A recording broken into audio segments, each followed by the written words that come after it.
Olá, meu nome é Mariana Rodrigues Fernandes. Assim como as milhares de mulheres no mundo, desempenho inúmeros papéis e ao mesmo tempo. Sou mãe, sou esposa, sou filha, sou empreendedora, empresária e trabalhadora. Minha formação acadêmica é em letras e durante 10 anos fui professora de escolas públicas e particulares. Já fui voluntária de projetos sociais por mais de 10 anos e sou uma eterna aprendiz da vida e das relações interpessoais. Atualmente me dedico à empresa que faço gestão ao lado do meu esposo. Um restaurante que é uma fusão de sabores entre a culinária japonesa, brasileira, contemporânea e uma diversidade de alternativas para o atendimento inspirado na família. Um restaurante de família para famílias.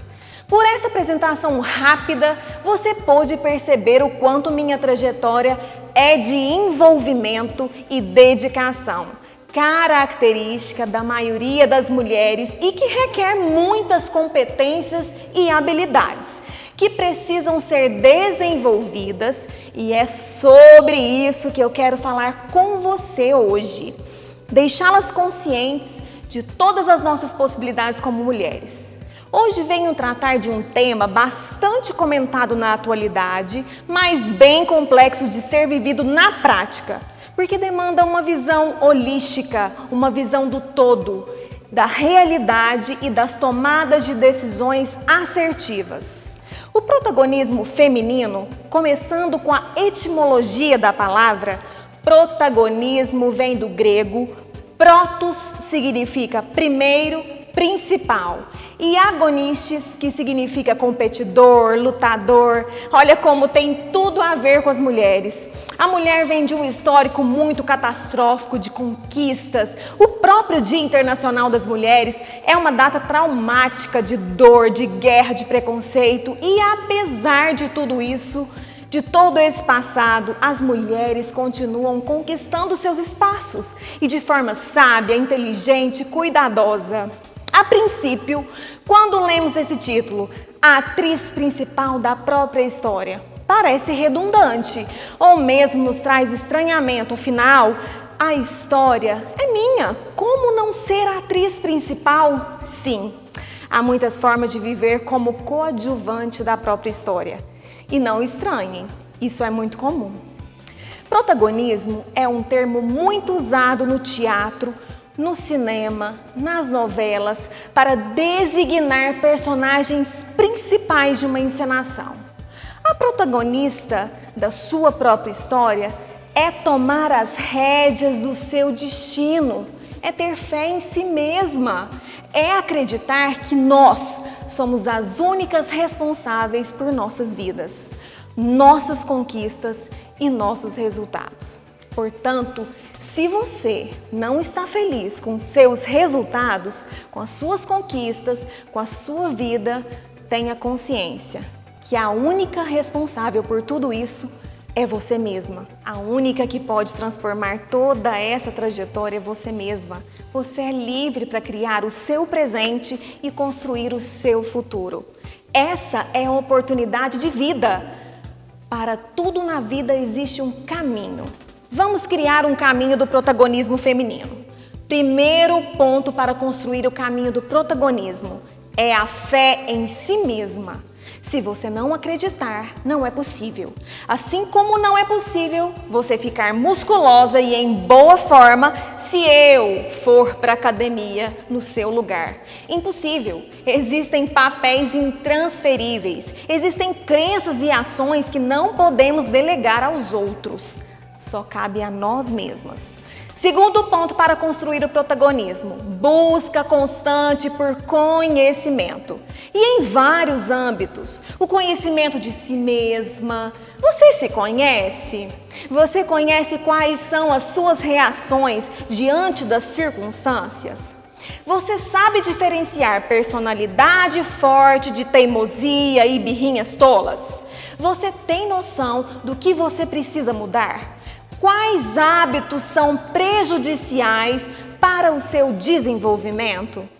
Além do conhecimento de si mesmo, conhecer pessoas, relações no seu trabalho, o seu segmento no qual você está inserida, seus concorrentes e ampliar o universo cultural em todos os sentidos são alternativas imprescindíveis para o conhecimento no qual eu estou desenvolvendo aqui. Só assim teremos condição de entender nosso propósito de vida, nosso chamado e assim desenvolver habilidades e competências com o intuito de construir uma história de muito orgulho para nós mesmas.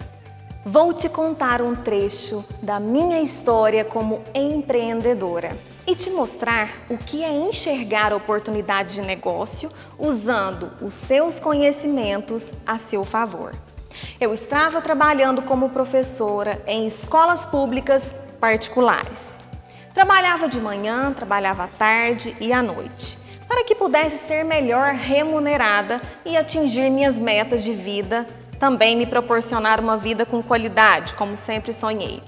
No entanto, não era suficiente porque eu não tinha qualidade de vida. Eu estava desgastada, esgotada, levava muito trabalho para casa e o meu potencial criativo estava perdendo o vigor e ficando tudo automatizado. E essa era a minha principal preocupação, que eu perdesse o meu brilho e o meu motor de realizações, aquilo que me fazia levantar da cama e ter entusiasmo com a vida. E poder servir as pessoas era para mim primordial, eu não abria mão. Entendi que não poderia perder no caminho, senão eu me tornaria uma pessoa frustrada, depressiva e perdida. Comecei a me interessar a empreender.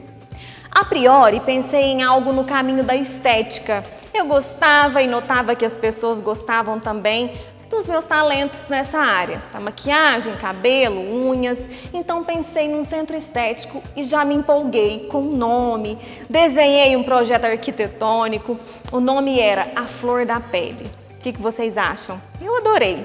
Comecei a estudar, me matriculei numa escola em Uberlândia e cancelei algumas aulas à noite para que eu pudesse estudar e para iniciar o meu curso.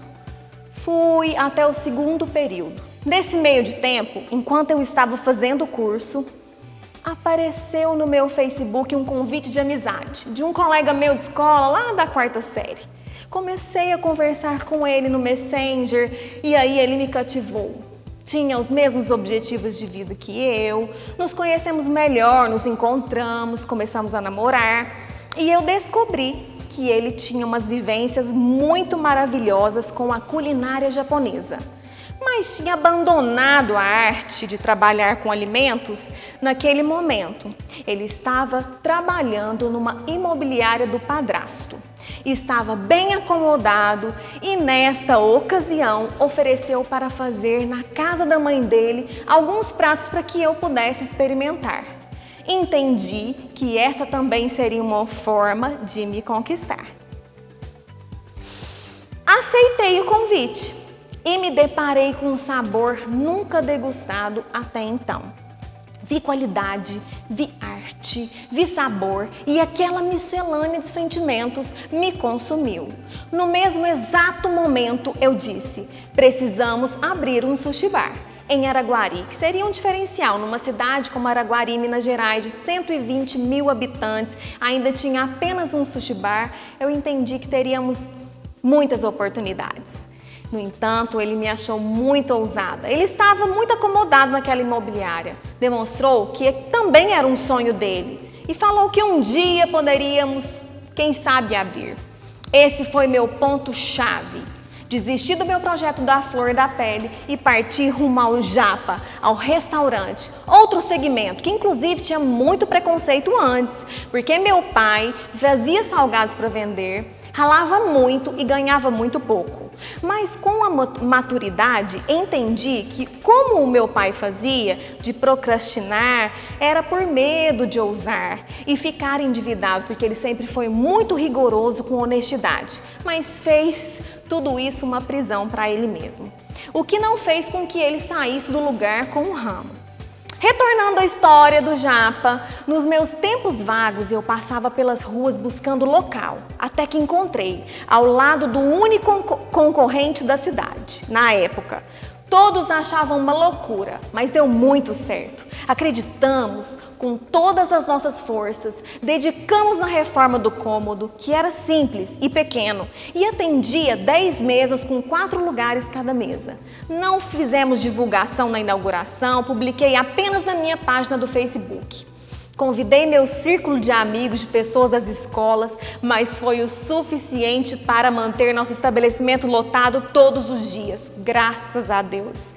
Era eu a atendente e ele o único sushimê. Isso facilitava um pouco, porque eu conhecia as pessoas e conhecia o trabalho dele.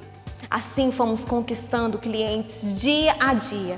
O sucesso foi tanto que ao ponto do meu marido querer abrir uma filial nas proximidades da IMEPAC, uma universidade muito conceituada e com bastante pessoas se movimentando em função da medicina aqui na cidade. E nesse momento eu identifiquei a oportunidade de expandir o nosso negócio, não ramificá-lo em filiais. Um ano depois, estávamos em um cômodo maior, de esquina, bem localizado, um outdoor na cidade. Lugar em que construímos uma história de muito sucesso, muito aprendizado com a experiência do negócio na prática. Investimos em cursos, nunca paramos de estudar. Fomos até para os Estados Unidos em busca de conhecimento. Ficamos por mais 7 anos crescendo neste local, até que veio a pandemia e o aluguel se tornou um vilão. Cientes de nosso propósito e acreditando em dias melhores, começamos a construção de um novo sonho, a edificação da sede própria. Me lembro que colocava nas metas dos anos de 2018, 2019, na minha agenda como meta, comprar terreno. E fazer orçamento com a arquiteta para a construção da sede própria. Busquei, orcei e nada melhor que uma edificação voltada para o seu negócio, aliada à experiência de várias reformas de vários imóveis impróprios para o funcionamento de restaurante. Neste momento estamos com a obra no meio do caminho, nos mudamos do imóvel de aluguel alto para uma residência nossa sem aluguel, com o intuito de recuperar prejuízos de tantas proibições. Estamos apenas no delivery, oferecendo o nosso melhor com as condições atuais. Afinal, tínhamos 30 funcionários e com a pandemia desligamos 25. Acionamos o modo sobrevivência até que a pandemia seja de alguma forma melhor organizada e que possamos retornar ao atendimento presencial e culminar com a inauguração da sede própria. Enxergamos a oportunidade do negócio e partimos para cima, independente do que os outros pensavam ou achavam. Usamos nossa intuição, nossa fé em nós mesmos e todo o nosso conhecimento. Terceiro ponto para a construção do caminho do protagonismo: resiliência.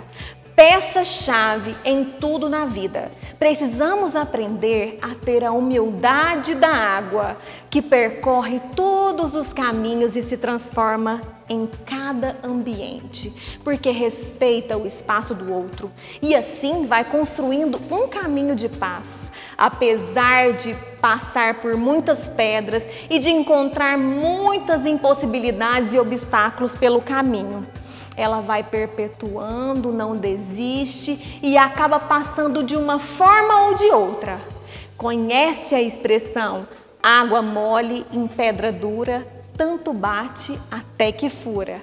Mesmo que você esteja muito cansada, descanse, mas não desista. Recomece, reveja, reinvente, readapte, reinterprete. Reaja, mulher. Resistência é ração.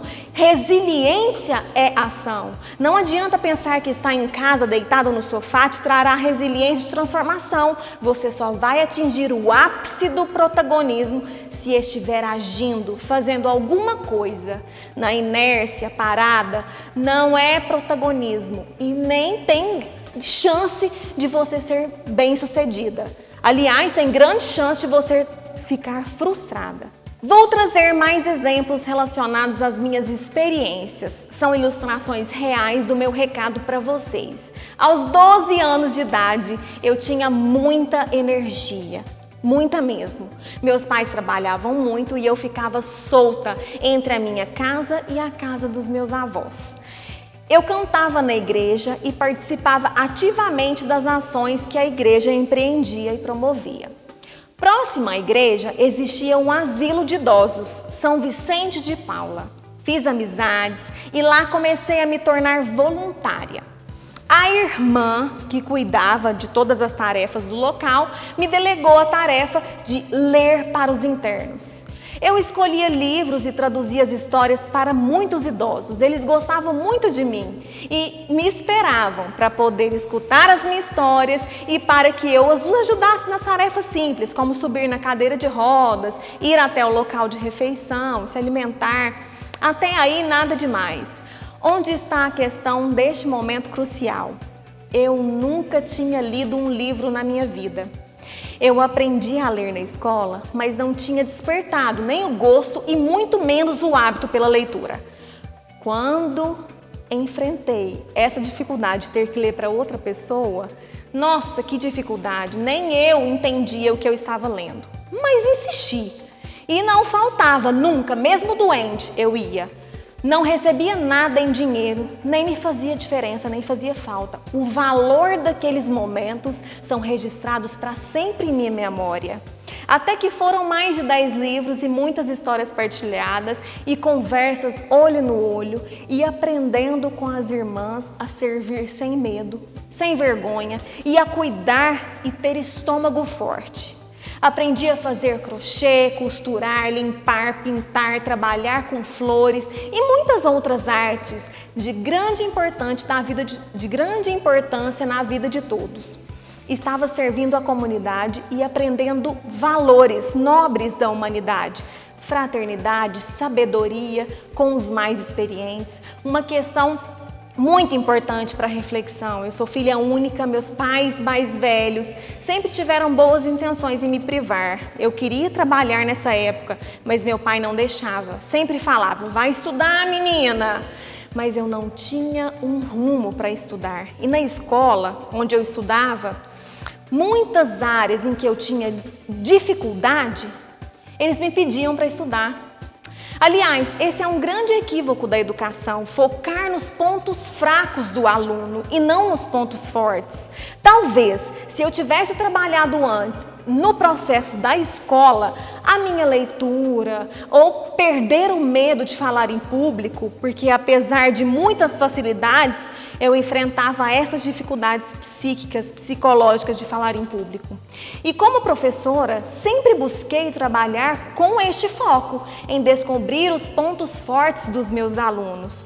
Por isso, envolvia tanta música, teatro, dança, porque sempre acreditei que a arte e o sorriso une pessoas de várias classes, crenças, posições, independente da cor, ideologia, o sorriso e a arte nos humanizam. Quarto ponto para a construção do protagonismo feminino. Colocar todos os seus conhecimentos em prática, no dia a dia. Quero trazer exemplos clássicos de mulheres protagonistas que marcaram história e buscaram o sucesso, que é fruto de suas realizações. Resumindo, foram atrizes principais de suas próprias histórias. Vou trazer um exemplo muito atual no universo empresarial. Uma das mais poderosas mulheres do país, Luísa Helena Trajano. Nasceu em Franca no dia 9 de outubro de 1951. Olha só, vai fazer 70 anos esse ano. E uma empresária brasileira que comanda uma das maiores redes de loja de varejo do Brasil, a Magazine Luiza. Além de outras empresas integradas à sua holding, quando assumiu os negócios da família, Magazine Luiza era apenas uma rede de lojas no interior do estado de São Paulo. Com muito empenho e trabalho, Luísa Trajano transformou a marca em uma das maiores e mais conceituadas do mercado e do Brasil, conseguindo brigar de igual para igual com as principais lojas desse segmento, Casas Bahia, Ponto Frio e lojas americanas. Há 25 anos à frente do grupo, a história de Luísa Trajano é um exemplo para todos os empreendedores que buscam sucesso em seus respectivos segmentos e pode nos ensinar muito sobre protagonismo feminino e como desenvolver uma liderança realmente eficiente e eficaz. Primeiro faça o necessário. Depois faça o possível e de repente você vai perceber que você pode fazer o impossível. Luísa Trajano. Ninguém chega ao sucesso de imediato, do dia para a noite. É necessário muita dedicação, muito aprendizado, muitas noites sem dormir, muitos dias sem almoçar direito, muitas vezes sem dinheiro, mas é necessário começar. Todas as pessoas de grande sucesso um dia começaram e construíram um caminho e caminharam o caminho até chegar lá. Faz sentido? Quero compartilhar um poema de uma poetisa brilhante também, Cora Coralina, pseudônimo de Ana Lins dos Guimarães Peixoto Bretas.